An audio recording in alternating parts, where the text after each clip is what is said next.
Hey everyone, this is Angela and Ryan from LostInReviews.com here from South by Southwest to review another film for you. You're next. Yeah, Your Next is a film that I've been looking forward to for years now. I didn't get to make it to the Fantastic Fest that it won the awards, all the awards for. But I have been seeing it on Lamar's wall, painted on there for years, and just been waiting to see this movie. It got lost in kind of a little bit of a limbo once it did get picked up at the Toronto Film Fest, and got shelved for a little bit, but now it's time. Your Next is here, and it's a murder masterpiece. Yeah, I'm pretty sure I've seen this around the little posters on the wall and stuff for a couple of years now. I think it said it was made in 2011. So this is a psychological thriller, horror film, would you say? Kind of in the realm of The Strangers, but with quite a twist that I enjoy so much more than The Strangers, since that film scares the crap out of me. It's not as frightening as The Strangers. It's more of one of those horror films where you look at the hero and you want to be the hero. You want to fuck these guys up and go out there and just slaughter your own murderers. Yeah, I actually picked up quite a few tips from this film. So just a little synopsis of what it is. You've got a whole family coming together for a parents' anniversary, 35th anniversary. They're all coming out to the cabin in the woods area. They're all going to have dinner and stuff. You've got multiple siblings and all their girlfriends and boyfriends coming along, no little kids yet.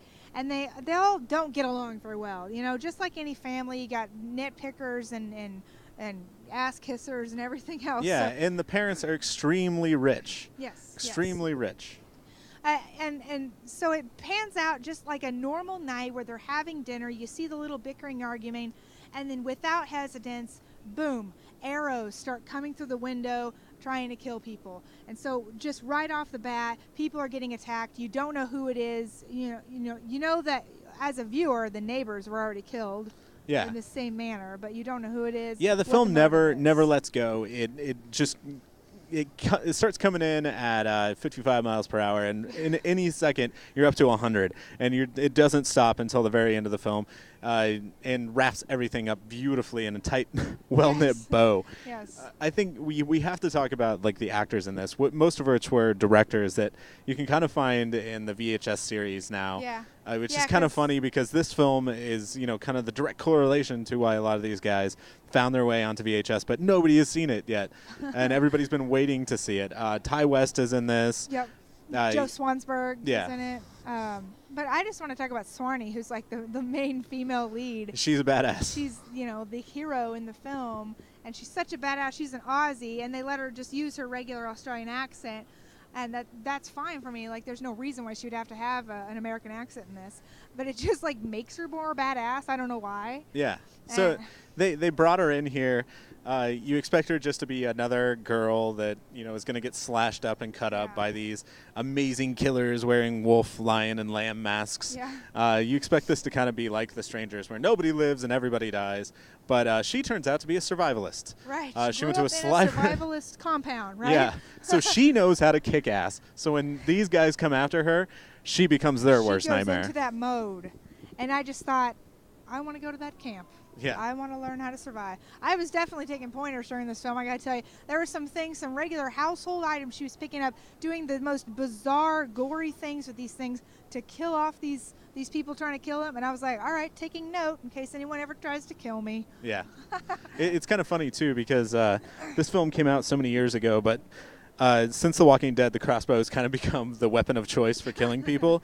And Your Next did it way before they've even seen that. Yeah. That was actually one thing I was worried about because the film was filmed a few years ago. Things change so fast in this modern society. I was worried that maybe it would feel dated. And, there is a scene where you see a person putting a CD into a CD player, one of the big ones that plays like the 5 disc, big carousel and putting CD it player on repeat or whatever. And I remember those days when you used to put it on repeat. Well, I mean, nowadays we just use iPods and iPads and everything else.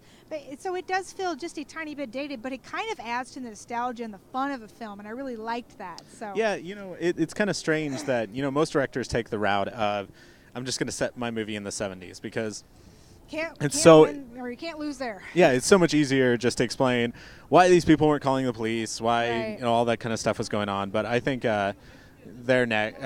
You're next. Yeah, You're Next is it's a film that covers all those bases, does it well. Yeah. Its action is amazing, its gore is powerful, and it's a movie that you have to see. That's why I'm going to give You're Next a 5 out of 5. My favorite film Ooh. of South by Southwest. Wow. Definitely my favorite midnighter. Yeah. So far. Yeah, that's what I mean. My favorite horror film. Yeah, for sure. So I'm going to give it a 4 out of 5 because although I don't really see many problems with it, it is like such a thriller that it's not something you're going to sit down and watch every day. But I mean, if you're I think it's a fun drinking movie. It I think really it's is fun. And I think honestly, if you're a big fan of horror films, you collect those films, this has got to be on your shelf later. Yeah, this has got to be a film you got to pick up. This has to be on your must-see list, and I really hope it is. What are you going to give it? I'm giving it a 4 out of 5. Yeah, awesome. Well, All that right. is it from Angela and Ryan here at South by Southwest. We're going to go catch a few more movies, and hope you're enjoying all of our coverage down here in Austin, Texas. Thanks, and keep watching. Bye.